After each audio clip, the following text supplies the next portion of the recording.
Bonjour à tous, dans cette vidéo, je vais vous montrer une autre manière de se connecter sur un équipement microtique pour des fins d'administration. Comme vous le savez, la plupart des équipements réseau possèdent des ports console ou encore des ports série qui servent de ports d'administration. Si je prends par exemple le cas d'un routeur Cisco, d'un switch Cisco, il suffit que vous ayez un câble série pour pouvoir vous connecter en mode console et lancer un terminal, paramétrer les ports comme, et une fois que vous avez accès, vous pouvez modifier, supprimer, faire tout ce que vous voulez dans la configuration. Alors, quand vous regardez la plupart des équipements microtiques, il n'y a pas de port console, ce sont des ports Ethernet ou gigabit Ethernet. Il y en a d'autres qui ont des ports USB. Alors, cela signifie que la seule manière de se connecter, ça sera en Ethernet. Or, si le boîtier n'a pas d'adresse IP, dans la vidéo précédente, ma box faisait office de serveur DHCP, j'ai pu obtenir une adresse IP et c'est grâce à cette adresse IP que j'ai pu me connecter via le navigateur web pour administrer mon boîtier ou ma machine virtuelle. Vous êtes d'accord avec moi? Or, dans les environnements de test, c'est très facile. Regardez, j'ai lancé ma machine virtuelle. Là, je suis déjà connecté au terminal et je peux aller dans la configuration, retrouver l'adresse IP. Vous voyez, ça c'est très facile. Mais réellement, c'est pas comme ça. Si vous êtes sur le terrain, vous avez un boîtier, vous n'allez pas pouvoir vous connecter en console. Il n'y a pas de port série. Donc, il faut bien trouver une solution. Sauf que la solution existe et c'est même une solution que propose Microtik. Donc, vous avez un utilitaire qui s'appelle Winbox qui va vous permettre de faire une découverte de tous les équipements Microtik grâce à leur adresse MAC. Donc, je vais venir ici. Alors, je vais venir sur le site de Microtik. Je vais aller dans Software et l'utilitaire s'appelle Winbox.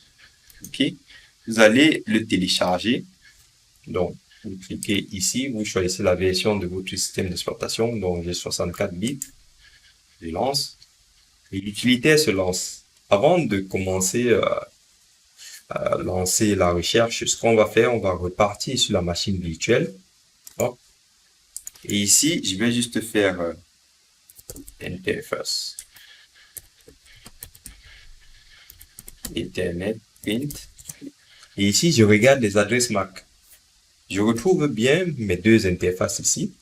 Je viens là, je fais setting. Hop. Je vois que j'ai bien mes deux interfaces là sur ma machine virtuelle. Alors, respectez bien cet ordre. Ici, ça sera en bridge et ici, vous rajoutez une interface virtuelle. Moi, j'ai pris la VMnet 2 et c'est ici que la recherche va se faire sur cette interface. Cette interface est réservée. Pourquoi elle est réservée? Parce que si je fais par exemple le système, je fais tabulation default configuration, je fais un print, je me rends compte qu'il y a un script en fait qui se lance si le boîtier ou la machine virtuelle perd sa configuration. Donc, si il n'y a pas de configuration dans le boîtier ou dans la machine virtuelle, celui-ci va récupérer cette adresse IP que vous voyez là, 192.168.88.1. OK? Mais bon, et on vous dit, alors je vais relancer parce que, et on vous dit que cette adresse IP se configure uniquement sur le port Ether 1. OK? Donc, il ne va jamais se configurer sur le deuxième port. C'est pour cela que je disais que ce port est réservé. Donc, la recherche d'adresse MAC va se faire uniquement sur le deuxième port. Donc, si je fais par exemple print là, si on regarde ici, on voit bien l'adresse MAC de l'Ether 2 qui se termine par 4E. Bon, tout ça, c'est la même chose. Et à la fin, on a 4E. Et ici, on a 44. Bon, maintenant, je vais repartir ici. Je lance Winbox. Regardez. Alors, Ça, c'est le cache. Vous allez venir dans Neighbor, ici. Et vous allez faire un refresh. Alors, je l'avais déjà testé. Et n'oubliez pas, nous sommes dans un environnement de test, donc ça ne marche pas forcément au premier coup, surtout si vous avez déjà eu à tester. Donc, quand ça ne marche pas comme ça, qu'est-ce que vous faites? On repart ici. On désactive notre interface juste pour faire un petit rafraîchissement, hein, et on l'active. OK. Et ici, on va faire un petit refresh en attendant que la découverte se fasse. Et regardez, on retrouve bien notre adresse MAC ici. Vous voyez l'adresse IP?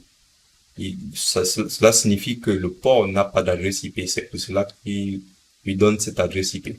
On retrouve bien l'identité de la machine qui s'appelle Microtik. Ça veut dire que s'il y avait plusieurs équipements Microtik connectés dans notre réseau, on allait voir cette table-là pleine d'adresses MAC. Et ici, on allait toujours voir le nom de Microtik avec les versions.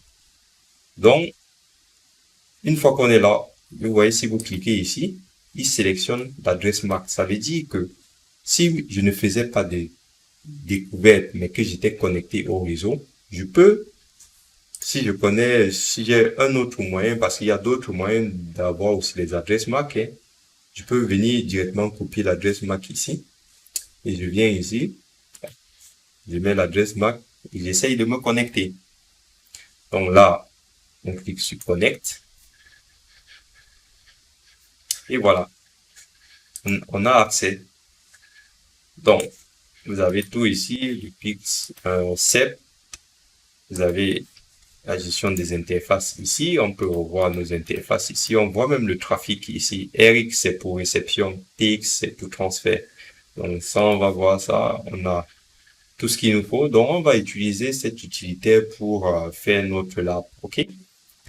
Alors, qu'est-ce qui manque? Voilà, donc je lance mon terminal, je peux taper mes commandes aussi ici. Donc là, si je fais par exemple IP address, je fais un print, je peux venir ici, faire un ping de 192.168.0.30 et là, je ping bien l'interface. Okay? Cela signifie que hop, je peux venir ici et je me connecte aussi via l'interface web. Donc ça, on a vu ça dans la vidéo précédente.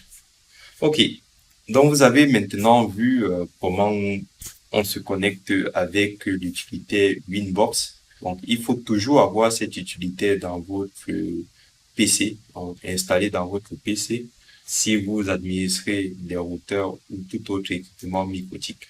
C'est plus facile, vous n'avez pas besoin d'adresse IP. Il suffit juste de connecter tous les équipements au réseau et connecter votre PC au réseau. Et ensuite, vous lancez la découverte. Et voilà, une fois que vous découvrez vos adresses MAC, vous vous connectez. Donc, merci d'avoir suivi cette vidéo. Je vous dis à tout de suite pour poursuivre la formation. Merci.